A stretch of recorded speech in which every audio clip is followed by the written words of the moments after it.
पिछली श्रृंखला में हमने देखा कि पितामह भीष्म कर्ण से युद्ध नहीं करने का आग्रह करते हैं। वह युद्ध की भयावहता समझाते हुए यह कहते हैं कि युद्ध हमको कभी कुछ देता नहीं है, बल्कि वह हमसे लेता ही है। वह हमारा सामाजिक, राजनीतिक, आर्थिक, मानसिक, शारीरिक सब तरह से हानि ही करता है, हमारा ह्रास ही करता है। वह निर्माण नहीं करता है, विनाश करता है। इसलिए भरसक युद्ध से मनुष्य को दूर रहना चाहिए।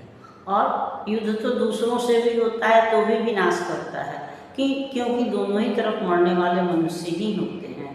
दोनों तरफ की संपत्ति, जान माल की हानि होती है, या सैनिक मरते हैं, बच्चे अनाथ होते हैं, तो इस तरह औरतें विधवा होती हैं, तो इस तरह से सामाजिक हानि भी होती है, राजनीतिक हानि भी होती है। और अगर यह युद्ध अपनों के बीच हो तब तो यह युद्ध और भयावह होता है, तब तो कुल का ही नाश होता है, क्योंकि दोनों ही तरफ मरने वाले लोग जो होते हैं वो अपने ही होते हैं। इसलिए वे कर्ण से आग्रह करते हुए कहते हैं कि अगर दुर्योधन पर तुम्हारा वश चल सके, दुर्योधन तुम्हारी बात मान ले, तो तुम इस युद्ध को समाप्त कर दो। मेरा ही बलिदान अंतिम रहे और मेरी संतान जो है, मेरा परिवार जो है, वो सुख से रहे। किंतु कर्ण इसे अस्वीकार करते हुए कहता है कि अब तो हम मध्य में आ गए हैं। हमारी युद्ध रूपी जो नौका है वह बीच सागर में है, बीच समुद्र में है। एक तरफ शांति है जो पीछे छूट चुकी है और आगे विजय है। तो इसलिए अब शांति के लिए ललचाना व्यर्थ है, शांति की आशा करना व्यर्थ है, क्योंकि हमारे आधे से अधिक सैनिक या परिजन पुरजन परिवार के जो लोग हैं वो मारे जा चुके हैं। इसलिए अब संधि का प्रश्न नहीं उठता है, संधि निरर्थक है। अब युद्ध ही आवश्यक है कि युद्ध किया जाए और विजय प्राप्त किया जाए। इसलिए अब आप मुझको आशीर्वाद दीजिए, मेरी हिम्मत बढ़ाइए, उसको कम मत करिए, हमको दुविधा में नहीं डालिए, बल्कि मुझे यह आशीर्वाद दीजिए कि मैं अपना प्रण पूरा कर सकूं। प्रण क्या है? तो एक तो अर्जुन से द्वंद्व युद्ध करने की, और दूसरा जो है वह दुर्योधन को जीत दिलाने की।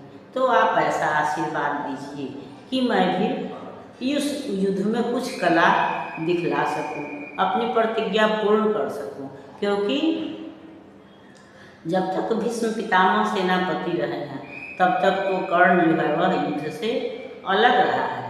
इसलिए वह भीष्म से यह आग्रह करता है कि आप मुझे आशीर्वाद दीजिए, जिससे मैं इस युद्ध में कुछ कला दिखा सकूं, अपना प्रण प्रतिज्ञा पूरा कर सकूं। मुझे ऐसा लग रहा है जैसे यह रण जो है, यह युद्ध जो है, मुझे संघर्ष का मतलब युद्ध ही होता है, तो मुझे लग रहा है जैसे यह युद्ध जो है मुझे अमर बनाने के लिए बुला रहा है।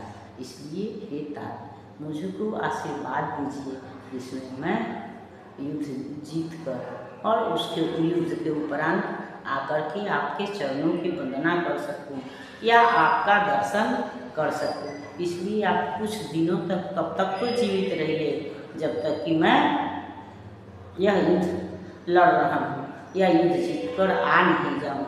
इसलिए वह पितामह भीष्म से कहता है, हे महाभाग, कुछ दिन जीकर देखिए और यह महासमुद्र, मुझको भी प्रलय मचाना है, कुछ खेल नया दिखलाना है। इस दम तो मुख मोड़िए नहीं, मेरी हिम्मत तोड़िए नहीं। करने दीजिए स्वव्रत पालन, अपने महान प्रतिभट से रन। अर्जुन का शीश फुलाना है, कुरुपति का हृदय जुलाना है। करने को पिता अमर मुझको है, बुला रहा शंकर मुझको। तब गांगे निराशा में भरकर, बोले तब हे नरवीर प्रवर, जो भला लगे वह काम करे, जाओ करो, जाओ रण में लड़ नाम करो। भगवान समित विस्तूर्ण करें, अपनी इच्छाएं पूर्ण करें। भीष्म का चरण वंदन करके, ऊपर सूर्य को नमन करके, देवता वज्र धनुधारी सा, केसरी भय मग चालीसा। राधे समर की ओर चला, करता गर्जन घन घोर चला। पाकर प्रसन्न आलोक नया, कौरव सेना का शोक गया। आशा की नवल तरंग उठी, जन जन में नई उमंग उठी। मानो बाणों का छोड़ शयन, आ गए स्वयं गंगानंदन। तो कर्ण वही पितामह भीष्म से यह प्रार्थना करता है कि आप मुझे युद्ध की आज्ञा दीजिए और उतने दिनों तक जीवित रहिए कि आप मेरी भी युद्ध कला देख सकिए। मैं युद्ध के उपरांत आकर के, विजय के उपरांत आपके चरणों की वंदना कर सकूं। आप मुझको ऐसा आशीर्वाद दीजिए। और तब जब कर्ण देखते हैं, जब पितामह भीष्म देखते हैं कि कर्ण पर कोई प्रभाव नहीं पड़ रहा है या कर्ण भी युद्ध से पीछे नहीं हटने वाला है, तो कर्ण को आशीर्वाद देते हैं और कहते हैं कि ठीक है, तब जाओ और तुम वही काम करो जो तुमको उचित लगे और तुम युद्ध में नाम कमाओ। कर्ण पितामह भीष्म से कहता है कि मुझे ऐसा लग रहा है जैसे यह युद्ध मुझे अमर बनाने के लिए बुला रहा है। यानी कि वही बात है कि अमर बनने के लिए हमको कुछ विशेष कृत्य करना पड़ता है। हम साधारण जीवन जी करके अमर नहीं हो सकते। उदाहरण के लिए हम अपने महापुरुषों को ले सकते हैं, चाहे वह गौतम बुद्ध हों, राम हों, कृष्ण हों, महात्मा गांधी हों। कोई भी जब कष्टों पर में पलता है, कष्ट सहता है, तभी वह अमर होता है। उदाहरण के लिए वही हम भगवान राम को दे सकते हैं कि भगवान राम अगर साधारण राजाओं की तरह अयोध्या का राज्य करते रह जाते तो वह भगवान राम नहीं होते, बल्कि राजा राम होते। लेकिन जब उन्होंने 14 वर्षों का वनवास स्वीकार किया या प्रजा हित में अपनी पत्नी का परित्याग किया, तब जाकर के वह भगवान राम बने। इसी तरह गौतम बुद्ध को भी गौतम बुद्ध बनने के लिए गृह का परित्याग करना पड़ा, पत्नी और पुत्र का परित्याग करना पड़ा, कष्ट सहना पड़ा। तो बिना कष्ट सहे या कुछ विशेष बलिदान किए हम महान नहीं बन सकते हैं, अमर नहीं बन सकते हैं। तो कर्ण भी यही कह रहा है कि यह युद्ध जो है मुझको अमर करने के लिए बुला रहा है। यानी यहाँ हमको कुछ विशेष कला दिखानी है या कुछ दान करना है। और तब पितामह भीष्म जो है वह कर्ण को आज्ञा देते हुए कहते हैं कि ठीक है, तब तुम जो तुमको उचित लगे वह करो, तुम जाओ और भगवान तुम्हारे बाणों को तीव्र बनाए। विस्तूर्ण का मतलब है कि तुम्हारे तीर जो हैं वह विष से बुझे हुए हों, यानी कि इतने तीखे हों कि उसका कोई वार जो है वह खाली नहीं जाए। इस तरह से वह कर्ण को आशीर्वाद देते हैं और कर्ण भी तब भीष्म का चरण वंदन करके और ऊपर भगवान सूर्य को, जो कि उसके पिता भी हैं और इस पृथ्वी के देवता भी हैं, उनको नमन करके, ऐसे हम ईश्वर के और किसी रूप को नहीं देखते हैं, लेकिन सूर्य जो हैं, भगवान सूर्य या चंद्र जो हैं, वो हमारे प्रकृति के देवता हैं और इन्हें हम देखते हैं। हमारा जीवन सूर्योदय के साथ प्रारंभ होता है, सूर्यास्त के साथ रुक जाता है। तो हमारी जो इस पृथ्वी पर जो जीवन है वह सूर्य के बल पर ही है।